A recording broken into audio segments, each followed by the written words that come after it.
Week 1 of the 2024 NFL season is in the books. It was one of the weirdest week 1s in a while, but every week 1 is weird. There are some always unexpected upsets, crazy plays, and a whole lot of rust across the league. So today I want to talk about what we learned from the first week of the season and what it could mean for the rest of the season. So here are my week 1 takeaways. But before we get started, make sure to leave a like and subscribe. My first takeaway is that the Chiefs' offense is dangerous and they are primed to three-peat. On his first ever touch, Xavier Worthy scores a touchdown on a jet sweep as he beats numerous defenders to the end zone. Later on in the game, he takes advantage of a busted coverage with his speed and scores an easy touchdown. His legit speed and his versatility is also very scary, as he can run and be a receiver. It is insane how the Bills let the Chiefs have him. Next, our number one receiver this game was Rashee Rice, who was great this game, going for 7 receptions and 103 yards. He is our clear number one for this offense, and he will only continue to get better as the season progresses.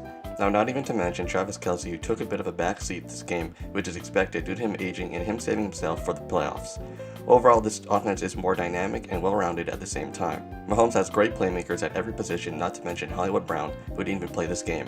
And once he comes back, this offense could reach the heights of the 2018 Chiefs era. With these weapons, a great defense, and Mahomes, the Chiefs are in a prime position to three-peat. On the opposite side of success, the Panthers, Giants, and Broncos have no direction and might have the worst future in the league. Starting with the Panthers, there was quite a lot of optimism heading to the season and week 1. With their first game on the road against a divisional rival, a solid performance in a loss would be progress, let alone a win. Their hopes were killed about 10 minutes into the game and were buried at halftime. The Panthers were down 30-3 at halftime and lost 47-10 against the Saints. Even worse, Bryce Young didn't show any signs of improvement. The Panthers are so talent depleted they have so many holes that the number one pick won't help them at all. Another team that is so talent depleted are the Giants. They let Sam Darnold have a career game against them at home. Fans booed and burned jerseys after. What made it even worse is that Daniel Jones was terrible, who they picked over Saquon Barkley. Similar to the Panthers, one draft pick won't turn this franchise around at all. Lastly, we have the Denver Broncos, who lost to the Seahawks. The only positive is that their defense looks somewhat good against a good offense. However, that's where it ends. Bo Nix was awful and was terrible coming from your first round QB. He doesn't get better, as even though he played a tough defense week 1, they play the Steelers next week. I have no faith in this team to get better, and they have a terrible schedule ahead. A QB won't fix their problem as well. My next take is that the Cardinals' offense is legit. Kyler Murray is back and he showed out against the Bills. James Conner and Kyler Murray duo is scary for run defenses. I'm not worried about Marvin Harrison Jr. as he will only get more opportunities over the season that he will capitalize on.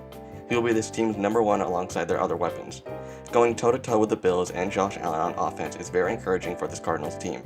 This defense, however, is atrocious. If their defense was at least average, they could fight for a playoff spot in the NFC. I'm excited to see the Murray and Marvin Harrison Jr. connection to grow as the season goes on, furthering this offense into something scarier. My next take is that CJ and AR are going to be incredible for years. What a start to the season for both teams. It was such an electric, competitive, and passionate game from start to finish. It was probably game of the week. This Texans vs. Colts rivalry is going to be something special for the next decade. CJ and AR are so good, so young that these games are competitive even now. If this game was a preview for the future, we are on track for an all-time rivalry. Talking about CJ and the Texans, their offense looked even better this year. They now have 2 other dynamic layers to this team that makes it more dangerous. Joe Mixon on the ground is a huge upgrade from what they had last year, as he showed out versus the Colts as they put up 178 yards and a touchdown. Stephon Diggs added 2 touchdowns as CJ's new target. Tank Dell did his thing as wide receiver 3, which is crazy to say. Lastly, Nico Collins had an incredible game, including the game-winning catch. CJ played well and handled pressure from the Colts' defensive line relatively well. This offense is something scary for the AFC and the league. On the Colts side, AR had an interesting day. He threw an absolute dot off his back foot, falling down to Alec Pierce for a TD that is already play of the year. He also threw another deep shot late in the game and rushed in for the TD on 4th down in the red zone. He had some incredible moments. However, he did have some lows, throwing a pick and overthrowing his open receivers. But the positives outweigh the negatives significantly. If he's able to get more consistent as the season progresses, his potential is quite literally limitless.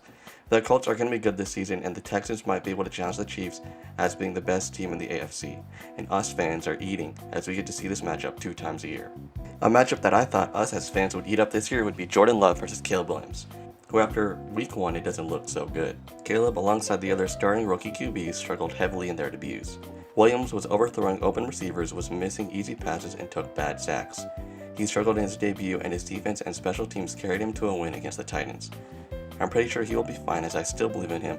He was just nervous, but the bigger concern would be the Bears' offensive line. If the offensive line continues to collapse all the time, Caleb would struggle all year. While I still believe in Caleb, the Bears' playoff hopes are out of the window if this continues. Next, we had Jaden Daniels, who was good on the ground as he scored a touchdown on the ground. Through the air, not so much, only 184 yards with no TDs or picks. He played a solid defense in the Bucs, but next week he plays the Giants. He should have a better game against them, if not, there is some concern. Like Williams, I am not concerned, and Daniels will just get better as the season goes on.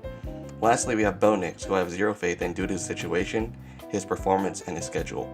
I already mentioned he has to play the Steelers next week, but he also has to face defenses like the Jets, Raiders, Chiefs, Saints, Ravens, and Browns. There is no one on this offense that is a valid weapon outside of Courtland Sutton. Sean Payton is not a good head coach, and the defense is mid. The Broncos are complete trash. Another player that is complete trash is Deshaun Watson, as he is officially washed. He put on one of the worst performances I've ever seen despite the good defense. He earnestly overthrew his receivers multiple times, threw 2 picks, and took some terrible sacks. It's sad to see the downfall of Watson, the football player, as he was just a franchise superstar not that long ago. The real take is that when will he get benched? The Browns would be a competitive team with a great roster if they had a competent quarterback playing. The trade for Watson might go down as one of the worst trades in NFL history. It already is. They gave up so much draft capital that they essentially helped start the CJ Stroud era in Houston. They got destroyed by that same team they helped to build in the playoffs with an incredible defense. They are wasting a Hall of Fame talent in Myles Garrett alongside multiple All-Pros on a stacked roster. Lastly, and the worst decision they made was giving Watson a fully guaranteed contract when he was a complete question mark on and off the field. The Browns single-handedly inflated the QB market to what we see now. Worst of it all, the Browns are stuck wasting talent and are not terrible enough to get a good draft pick. They are in the worst position in all of sports. My next take is that the Bengals should be worried. I know it's only week 1 and the Bengals in the Joe Burrow era tend to start slow. However, this was against the Patriots, who were projected to be one of the 3 worst teams in the entire league. The way they lost wasn't motivating at all either. On offense, they looked very sloppy, fumbling everywhere, and on defense, they couldn't stop to run the ball. They are going to start 0-2 as they play the Chiefs next week, and their schedule only gets harder from here. The NFL handed them an easy Week 1 win to start their season off correctly. If they look slightly off or not themselves against the Commanders or Panthers in Week 3 and 4, I'm hitting the panic button immediately. The loss of key pieces on defense over the years like Jesse Bates and J.J. Reader is starting to show as the Patriots ran all over them.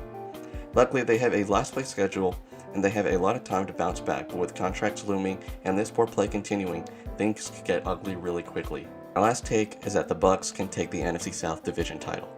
Baker Mayfield was the best quarterback in Week 1 as he threw for 4 touchdowns.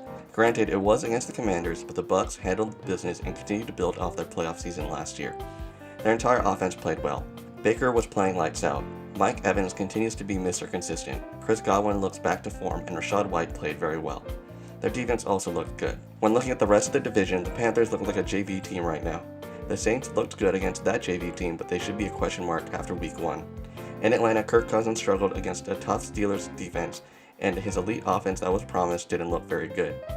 Based off Week 1 and projecting this division, the Bucs have a real shot to win the division and make the playoffs again. They're only really competing with the Falcons, who don't look too good right now. This is only Week 1 of 18. So much has transpired already. This season is off to a weirder start than usual, but I'm here for a great season. Let me know what you guys think about Week 1, and if you enjoyed, make sure to leave a like and subscribe.